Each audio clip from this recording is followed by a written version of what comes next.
The American Broadcasting Company presents Pat Novak for Hire.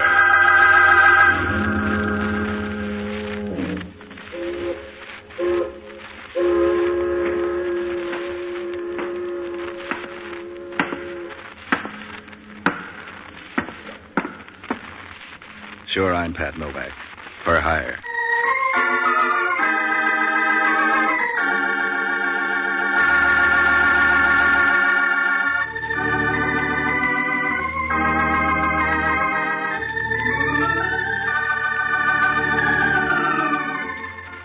That's what the sign out in front of my office says, Pat Novak for hire. It's about the only way to make a living down on the waterfront in San Francisco. Because if you ever tried to practice the 10 Commandments down here, they'd steal 9 of them and frame you with the other. So I rent boats and do whatever else comes in handy to make a buck change pockets. Sometimes the hustle pays off. Sometimes you get lunch instead. Last week it was neither of these. I hung around my place at Pier 19 day after day and nothing turned up at all. Just when I began to wonder if people had forgotten how to phone, a babe gives me a jingle. She sounds nervous and talks about trouble. Asked me to come up and hold her hand. I ended up at a joint on the marina slant of Webster Street. It was probably important stuff once in the way of gold-plated living. Now it's just a tired wooden boarding house with about 30 people filling up space designed for a dozen. The paint was peeling off the walls. The garden had been on its own so long it was beginning to look like a jungle. When I rang the doorbell, I'd have given even odds a zombie would open it. I was nearly right at that. It was Hellman, a detective from City Homicide with a disposition made up of equal parts of hating people and confusion. Right then, though, he wasn't himself. His fat face was wrapped in smiles. He looked like a cat who'd learned to open the icebox. Sorry, Novak, we don't want any fish today. You're being glad. Somebody must have broken their neck. You're wrong. Again, and as usual. Somebody had some sort of bad luck. As bad as you can get. Dead, huh? You're too late this time, Novak. The killer's already in the bag. And you got the drawstring. I'm not complaining. Now scamper off somewhere and find another sucker. Put the brush away, Hellman. If you got the killer, it's even money. It turns out to be 4 other people. I don't know. The department managed before you dragged into town. We stumbled, but we got by. You can say that about a wine bum. I can make it fit you. Stumble on out of here, Novak. Yeah. But first, who done it? The landlady. She evicted a guy named Burke, the hardware. He didn't live here. He rented a room for some kind of an office. He was a freelance bookkeeper. She said he made too much noise working his machines at night. Did she confess? It's open and shut, Novak. No room for your chisel. Well, if she confessed, maybe you can pin it on her. What do you mean, pin it on her? The way you work, you couldn't prove Warren's governor. That's not my department, but keep on being smart and see if I can prove you'll fit in one of our cells down in Kearney Street. Don't strain your head, Hellman. I don't want any part of anything you're near, including this place. I'll buy that, too, and I'll breeze out of here. When the press shows up, don't worry about giving him your best profile. Either way, you'll look like a sack of potatoes. Either way, you look like a sack of potatoes. Gee, that's good, Novak. Before you tell Hellman that, you better go somewhere and grow a little. Look, Novak, how'd you like a tip on a horse? I got a hot one in the 5th at Del Mar tomorrow. I got a tip for you. Get out of my hair before I have to comb you out. Gee, Novak, that's no way to talk. I could be your friend.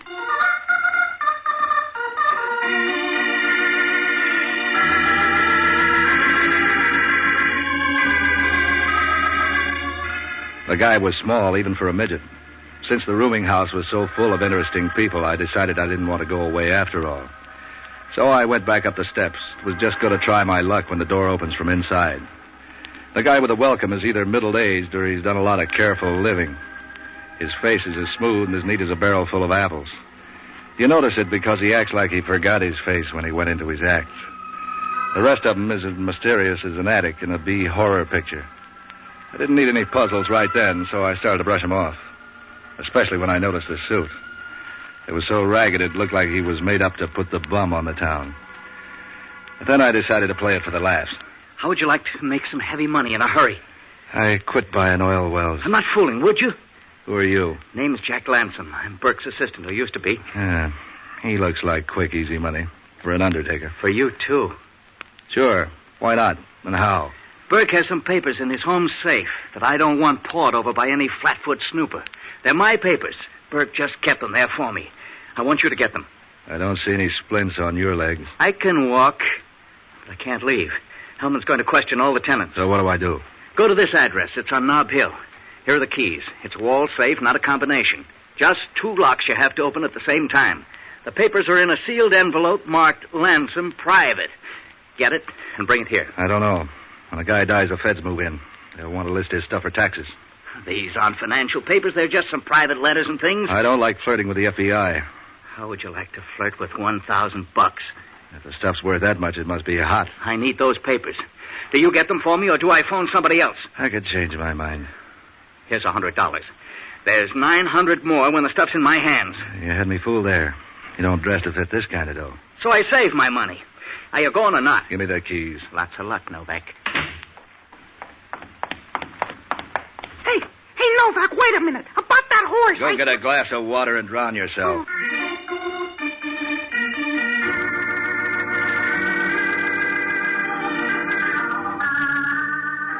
It looked like a cinch. I flagged the cab up to the place on Nob Hill. It turned out to be one of those society page joints, all glass, brick, and snobbish doorman. Getting up to Burke's floor was as easy as walking up 6 flights of back stairs. The hall was empty and the key fitted. It was all so easy I began to get nervous. And you would, too, if you walked in on her that way.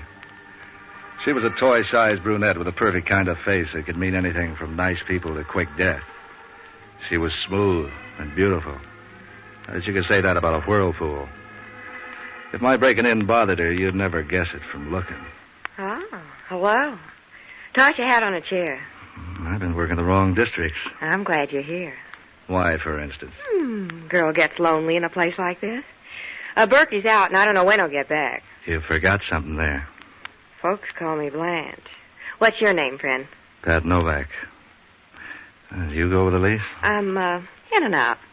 Berkey doesn't like me to tell it, though, but everybody knows it, so, what kind of secret's that? Didn't I surprise you when I walked in like that? Berkey has a lot of friends. They come and go. I'm used to it. For a bookkeeper, Berkey does all right.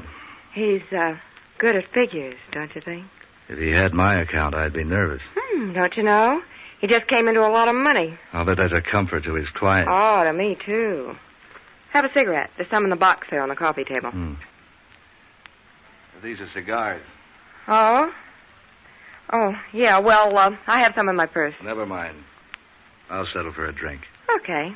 What'll it be? What do you got? That's kind of hard to say offhand. Let's look in the kitchen and see.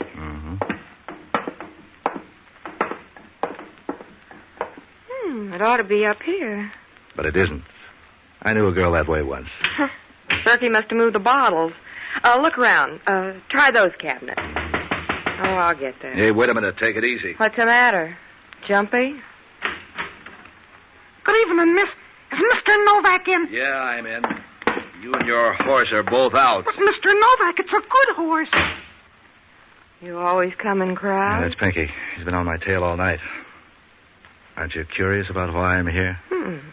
You must be a friend of Burke's. Would it matter? What do you mean? When you get tired of playing with those doors, let's admit you don't know where Burke keeps his booze. You don't know where he keeps his cigarettes. You don't know anything about the place because this is the first time you've been here. You're acting like a detective.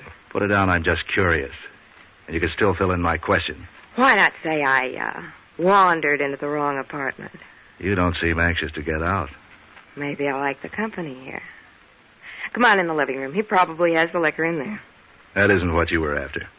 Why don't we settle for my being lonely? The town's full of lonely babes. None of them look like you. I know a cure. Do you? Let me guess. Well, I guess when you can be sure. Like this. Now I know. Fill me in on the rest of your visit. I'm busy. Or, I could be. All right, let's close the post office. Did you get the papers? I could sulk. Men don't usually treat me that way. They'd live longer if they did. Look, baby, I'm not swinging any bats until I know who's pitching. Do you give with where you fit in, or do I have to bend it out of you? You know, I think I could like you. A dame gets tired of men she can twist around her fingers. Yeah, sure. I'm fascinating. Give. Don't flex your muscles. I'll tell you. Denver Red sent me. You're sure it wasn't Pittsburgh Pete or Chicago Clark? He's real. If you aren't too particular about what you call a man. He owns a nightclub called the Knife and Fork out on Geary Street. Then what? He sent me to get some papers Burke has hidden around the place. A small envelope. Did you find it? Sure. Here it is. You want it? You give up easy. I don't have to do this sort of thing to get along. I told Red that. What else are you going to tell him? I'll tell him you took the papers away from me. Unless you got a better idea. Put down your flaps, sister. What if I didn't go back to him? What if I went with you? I don't like your recommendations. Don't worry. I won't pretend I wouldn't drop you as soon as I found a better man. What do you want? Eternity? I haven't got time for that. All right, sucker. So, I'll go back to Red. He tears telephone books in half and things like that, so, watch him. I'll try to manage. Ah, here's the booze. Let's drink to something or other. Why not? You sure you won't change your mind? About anything? Why don't you leave me your phone number? I got a better idea. Sucker.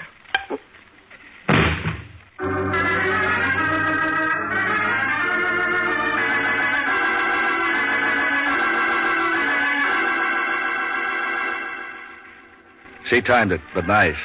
I hardly started to get my hand up before she hit me with a bottle. The room began to spin, and I tried to stand up, but my knees gave way. I could hear her footsteps a long distance away, running. Then the door closed. I shook my head, and some of the cobwebs went away, but not enough for me to get started. By the time they did, I knew it was too late. I looked around, and the package of papers was gone.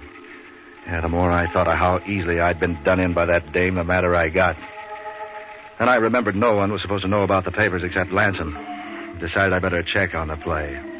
I got on the phone and talked my way through a flock of bars until I ran down an alcoholic friend of mine named Jocko Madigan. He's an old-timer around San Francisco who knows more about the town than the city planning commission. He sounded good over the phone, which must have meant they were watering his drinks. Patsy, my boy, how are you? Curious. I'm sitting in on a racket that's beginning to develop too many curves. You sound like you're in a Girl Scout camp. You ought to be ashamed of yourself, you nasty, immoral, antisocial... Put down the horn for a minute. I want you to do me a favor. If I had a daughter, you were even in the neighborhood, I'd lock her in the cellar. I can't imagine what those Boy Scout leaders are thinking about. They were Girl Scouts a minute ago. What did they do, pull a switch? And anyway, Boy Scouts don't camp, they hike. Look, I just got sapped by a dame who stole some papers. They up Mount Tamalpais, they hike. That's her name's Blanche. She's tied in with a guy named Denver Red. He runs a knife and fork club out on Geary. Oh, those poor kids. And that mountain's almost straight up, too. She just left here. She ought to be heading for Denver Red's place. What are the papers? I know you don't own them. You can't read. They have some stuff in them that'll put the heat on a guy named Jack Lansom. He likes it cool. $1,000 worth. Oh, speaking of money, there's a friend of yours here. Hello, Patsy. This is Pinky. Imagine me talking to you on the telephone. Imagine I've gone deaf. Hey, Jocko, if you can hear this, pull that punk off the line. Okay, he's gone. He said he had a horse for you. Look, dummy up to that guy. He's been floating around all night. And I'd be floating, too, if you'd be nice to him. I'll grab a cab and go out to the Knife and Fork Club. When Blanche shows up, see if you can find out what she does with the papers. Are you buying the drinks and the cab fare? Yeah. What are you going to do? I'm going back and see Lansom. This was supposed to be a closed deal, and will you hurry? The dame will be there and gone. Don't worry about me. You couldn't keep me away from the place. I'm growing wings. Yeah? Why the sudden lather? Well, if you're buying the drinks, there's no use my scrimping. I'm suddenly developing an awful longing for some good, well-aged scotch. So long, lover.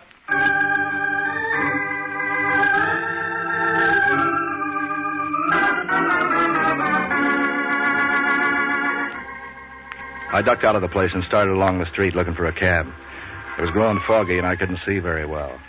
In fact, I could see so little I didn't notice the car drive up. I could hear the driver all right. All right, Bub, inside the car. You must not like arguments. Don't think it won't shoot either. Get in.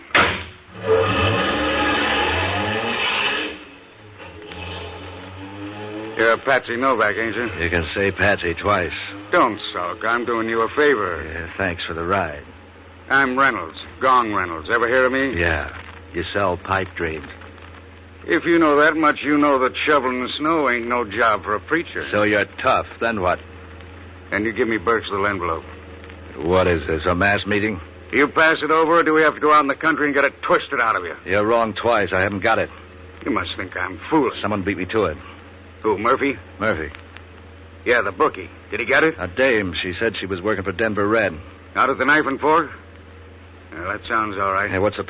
You don't know? I was hired to pick it up. Yeah, sure. Yeah, I believe that. Take it or leave it, but let me out of here. Don't get nervous. Wait till we hit a quiet street. I'm broad-minded. Let me off anywhere. I said a quiet street. Before you go, I'm going to search you. How do I know you ain't lying? I'm beginning to wonder myself.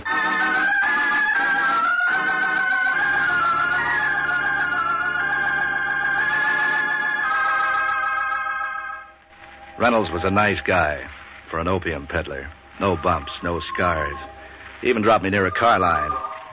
Pretty soon I began to breathe regularly again and headed back to the place on Webster Street.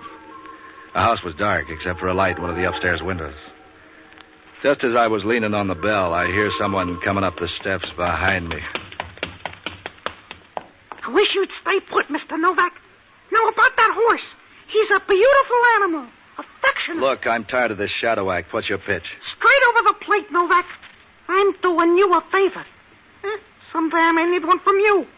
I'm far-sighted. Well, I'm nearsighted. Come here. Hey, cut it Light out. up and be somebody. What's your racket? Put me down, Novak. I got connections. You can't scare me. Yeah, I can try. Going in for kidnapping midgets, Novak? Put him down and come on in. I don't want to draw a crowd. Make this the last time I see you, Pinky, or I'll fix it so you wish you had. Who was that? I don't know. I'm beginning to get curious. Forget it. You got the envelope? No. Don't sound so cheerful. Why not? Somebody changed my mind. Too much competition. Keep it understandable. What do you mean? Every tough monkey in town is after those papers, and Denver Red has the inside track. Who else? Tell me about the others. Why didn't you tell me? I didn't know about them. I know how you feel. I didn't know a lot of things either, but I'm beginning to learn. Start talking. Burke used to keep books for a lot of guys around town. That's where he really got his money, covering up the racket profits from the revenue boys. Don't stop there. That's all I know. It's not enough. All right. I don't know, but I can guess. Burke must have photostats of some of the records and use them to blackmail the gangsters. So it's a free-for-all with me in the middle.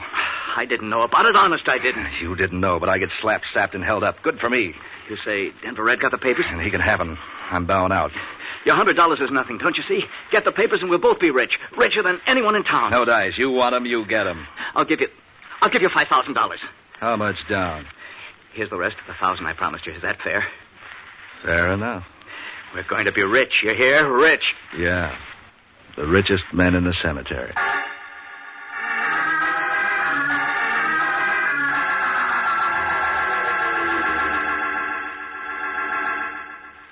Lansom must have thought I was the biggest sucker in the city. I was through with the papers as soon as I discovered how hot they were. I could have told him, but when I saw how anxious he was, I figured I might as well use his shakes to get the rest of the $1,000. I headed out to the Knife and Fork, but my only plan was to get Jocko off the hook. After that, I wanted a lot of time in the country until things cooled off. The joint was out near Golden Gate Park, one of those community center places where you get everything that'll go in a stomach, including bicarbonate. The brunette doll was nowhere in sight, but I saw Jocko over at the bar wrestling with a double-sized highball, eased over beside him.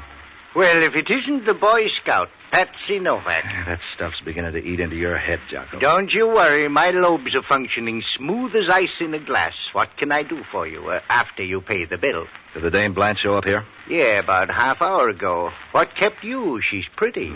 So's a tiger. Where is she? She and your friend Denver Red went upstairs. He has an apartment up there. Now, that's the way to live. If he bored a hole in the floor and ran a pipe down to the bar... Did you see the papers? No, and do you know a guy named Reynolds, Gong Reynolds? We've met. He was in here. He looked around and ducked out. Did he go upstairs? I don't know. You're running in big company. Reynolds and Denver Red are two of the most powerful gangsters in town. If they've got anything to do with this, you better cash in your chips and get out of the game. Yeah, don't worry. I'm all washed up with this. I heard something else, too. This guy Lanson is no country boy either. Measure him for me. The grapevine has it he used to be a member of Murder Incorporated, the Brooklyn outfit. He got out before they grew into big-time operators. Three of a kind. What do you know about Murphy? Don't tell me Murphy's in on this. Murphy's got the horse wires sewed up. He sewed it up with bullets. Let's get out of here. Yeah, I will in a minute. How do you get to Denver Red's shack? The entrance is outside, but what do you care? Let's get out of here. In a minute. Patsy, they're hotter than summer in Panama. Leave them alone. I'd kind of like to see that envelope. Try the post office. It's full of envelopes. Yeah, not this one. You coming with me? No, Patsy. If you've lost your mind, you've lost it alone. I'm beginning to wonder about that. Well, so long, lover.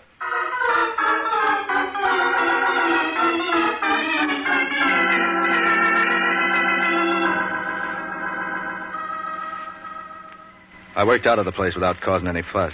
Eased into the apartment entrance. The place was quiet. It was so quiet you could hear me breathing as I worked my way up the stairs. There was a carpet in the halls, but even then I was careful. I listened at the door, and there wasn't a sound inside. After a while, I tried the knob. The door opened. With the fog outside, you could barely make out anything in the place. Something told me to back out and forget it. There was something I wanted to know. I held my breath and listened. All I could hear was the jukebox faintly from the cafe below. And I felt for the light switch. Don't move. You're covered. What are you waiting for, Hellman? A payoff? You, baby. Keep your hands up. Where's the gun? I ate it. I guess it wasn't much good at that. You didn't have any bullets left. You counted them? I counted the bullets in the body. 6 bullets, 1 load. Who got it? Or do I have to guess? Denver Red and his dame. Name's Blanche. Know her? Yeah, I know her.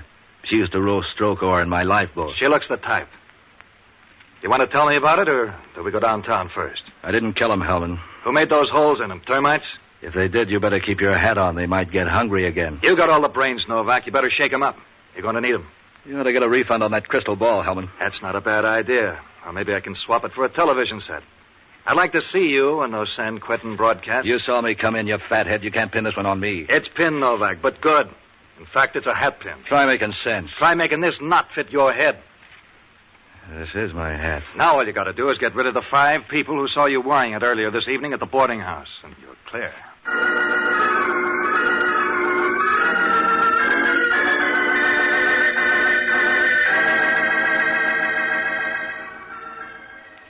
We were halfway down to the Hall of Justice before I could talk Hellman into giving me another chance. Murphy was really the one who cinched it. I picked him up by phone at one of his bookie joints with Hellman listening in on an extension. Yeah, it was short and sweet. Novak? Yeah, I've heard the name. What's itching you? This may not be my business, but I got a good reason for wanting to know. Spread it out, Novak. I got work to do. Did you get a phone call tonight about an envelope with some photostatic copies of a bunch of records? What's it to you, Novak? You did then. Yeah, some nut, I guess. Didn't give his name. Town's full of them these days. He wouldn't be a nut if Burke had something on you. Hey, what is this? Burke's got nothing on me. I pay my taxes. What is this, Novak? Some new form of shakedown? Yeah, Murphy. But you're not up the tree. Thanks a lot. Yeah, it could fit. I get a chance to prove it? I can't let you go, Novak. But what if I should bend over for a minute to pick up this pencil and the door open and all? Try it and see, Hellman. Just once.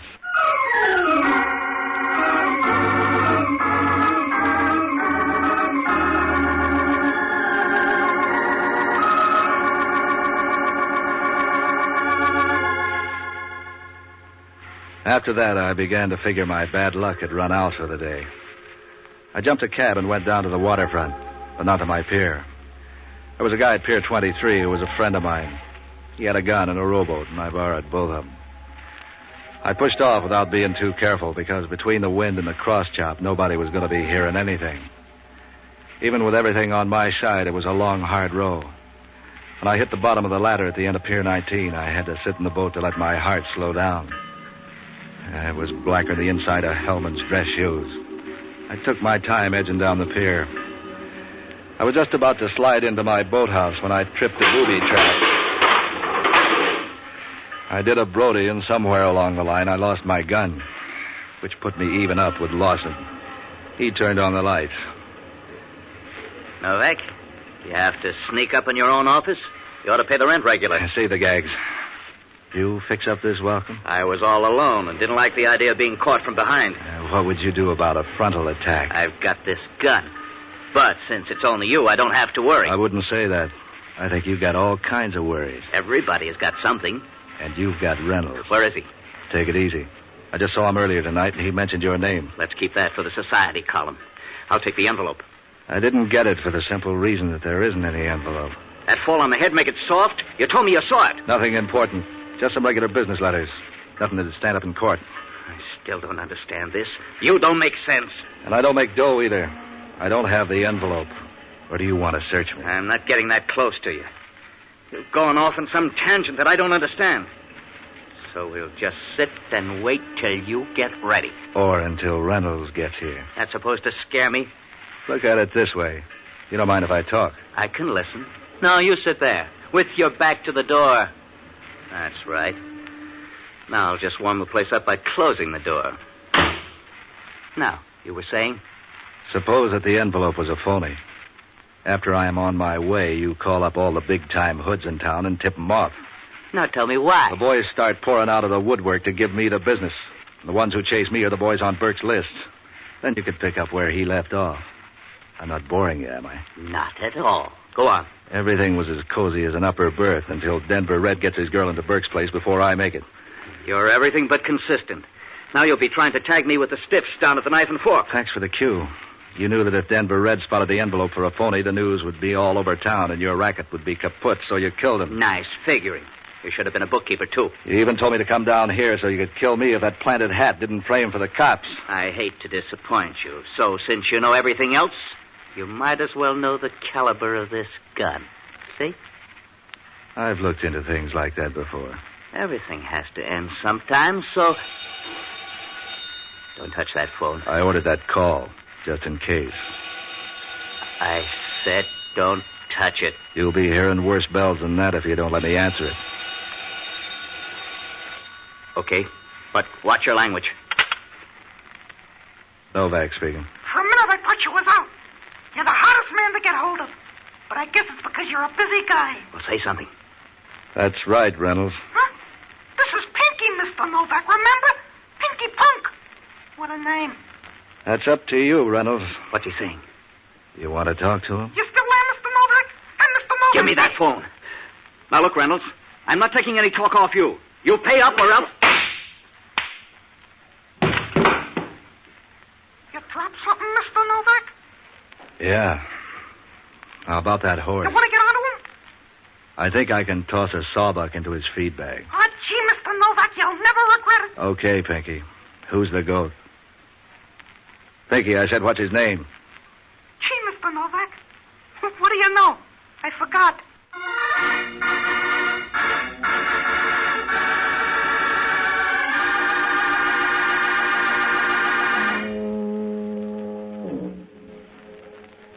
Pinky might have forgotten, but Lansom's memory was good.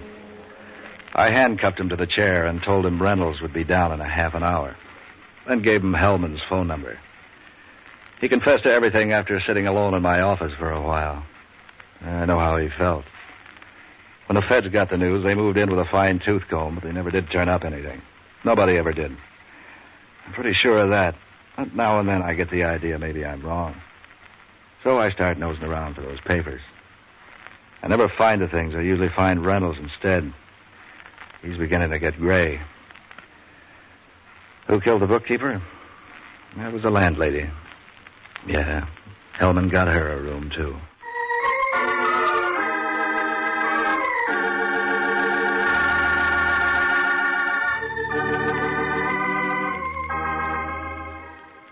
Heard on tonight's presentation were Ben Morris as Novak, John Galbraith as Inspector Hellman, Jack Lewis as Jocko, and Mary Milford as Blanche, with Herb Ellis, Jerry Zinneman, Kurt Martell, and Dick Ellers.